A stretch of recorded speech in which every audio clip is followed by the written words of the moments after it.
জি, আমাদের বাবা তো বটগাছ ছিল আমার, যেটা বাবা ছাড়া তো দুনিয়ায় কেউই নাই। আমার বাবা শহীদ হয়েছিল যাত্রাবাড়ি, আপনার ওই যে পুলিশ বক্স আছে সেখানে শহীদ হয়েছে। আমার বাবার নাম শহীদ মোহাম্মদ আক্কাস আলী। আমার বাবা আপনার প্লাস্টিক গোলাইপাড়া প্লাস্টিকের কারখানা আছে, এখানে কাজ করতো। আমার বাবার বয়স 44 বছর। আপনার 5 তারিখ মারা গেছে, 6 তারিখ দাফন করা হয়েছে জুরাইন কবরস্থানে।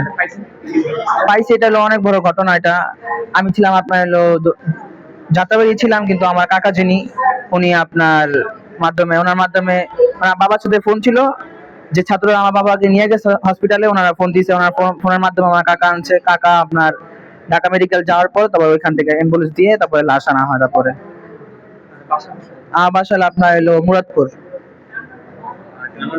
গ্রামের বাড়ি হলো মুন্সিগঞ্জ। আমি একাই, আমার মা, পরিবারের 2 জন আমরা।